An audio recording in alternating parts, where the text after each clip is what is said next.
Welcome to the विकिसीमार। तो guys आज हम बात करेंगे कि स्पाइडरमैन नो वे होम मूवी ने टॉम हॉलैंड के स्पाइडरमैन को किस तरह से नए ट्रैक पे पहुंचा दिया और कैसे स्पाइडरमैन को एमसीयू में एक तरह से रिबूट कर दिया। साथ ही हम ये भी डिस्कस करेंगे कि क्या इन फ्यूचर तीनों स्पाइडरमैन एक साथ दोबारा से स्क्रीन पे दिखेंगे या नहीं, अगर हाँ तो कब और कैसे।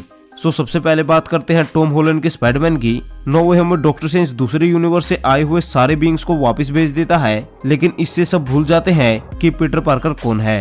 यानी एक तरह से पीटर पार्कर का एग्जिस्टेंस खत्म हो जाता है और इसी तरह से स्पाइडरमैन एमसीयू में रिबूट हो जाता है, क्योंकि अब पीटर को वही जानेगा जिसे पीटर अपना दोस्त बनाएगा या जिससे वो अपनी आइडेंटिटी शेयर करेगा। और नो वे होम के एंड में पीटर एमजे और नेड को अपनी असली आइडेंटिटी नहीं बताता, यानी शायद एमसीयू की अगली स्पाइडरमैन ट्रिलॉजी में हमें एमजे और नेड ना दिखे। साथ ही पीटर पार्कर की आइडेंटिटी इरेज होने की वजह से पीटर अब एमआईटी में नहीं बल्कि कॉलेज में जाएगा और वहां पर वो अपने नए दोस्त बनाएगा। और शायद हमें एमसीयू में पहली बार हैरी ओसबोर्न जैसा कोई कैरेक्टर दिखे। यानी यहाँ से मार्वल स्पाइडरमैन को किसी भी डायरेक्शन में ले जा सकता है।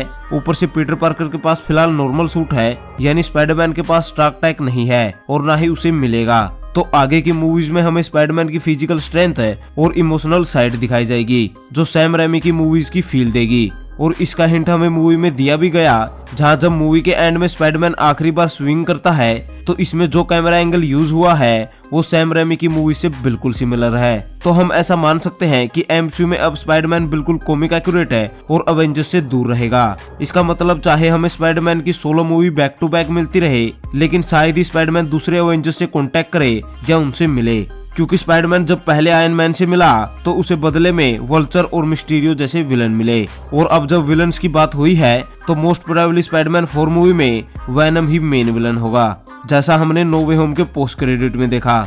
और ऐसा हो सकता है कि एमसीयू में हमें एक नया एडी ब्रॉक दिखे या उसका एक अलग नाम वाला वेरिएंट दिखे, जो स्पाइडरमैन का विलन बने और वेनम का नया होस्ट बने।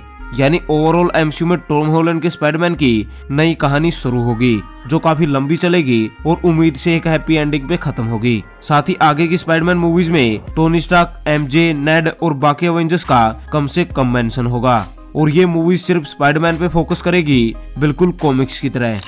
अब बात करते हैं बाकी दो स्पाइडरमैन्स की, यानी टोबी मैगवायर और एंड्रयू गारफील्ड के रिटर्न की। क्योंकि सोनी नो वे होम से जान चुका है कि स्पाइडरमैन उनको काफी ज्यादा यानी उम्मीद से ज्यादा प्रॉफिट दे सकता है। साथ ही एंड्रयू गारफील्ड का स्पाइडरमैन नो वे होम की वजह से रिवाइव कर चुका है और रूमर्स के अकॉर्डिंग हमें दी अमेजिंग स्पाइडरमैन 3 भी दिख सकती है। तो इन सब के बीच में तीनों स्पाइडरमैन हमें एक साथ दोबारा स्क्रीन पे दिख ही जाएंगे और सोनी इसको स्पाइडरवर्स से पॉसिबल कर सकता है।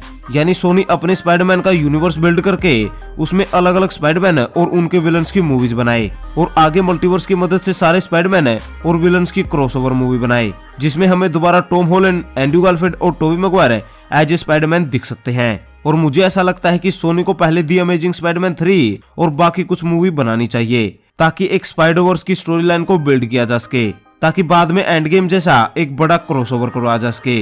वैसे सोनी वेनम 3 मूवी में मल्टीवर्स को एक्सप्लोर करने का प्लान कर रहा है, तो ऐसा पॉसिबल हो सकता है कि ये तीनों स्पाइडरमैन हमें जल्द ही स्क्रीन पे दिख जाएं। वैसे आप इन तीनों स्पाइडरमैन को सोनी के यूनिवर्स में देखना चाहेंगे या फिर से एमसीयू में देखना चाहेंगे, ये हमें कमेंट में जरूर बताएं। और अब अगर हमारी ये वीडियो पसंद आई तो इसे लाइक और शेयर जरूर करें। ऊपर से इसी तरह के सुपर कंटेंट के लिए हमारे चैनल को जरूर सब्सक्राइब करें। Thank you guys, this is विकिसीमार एंड यू वॉचिंग द विकिसीमार।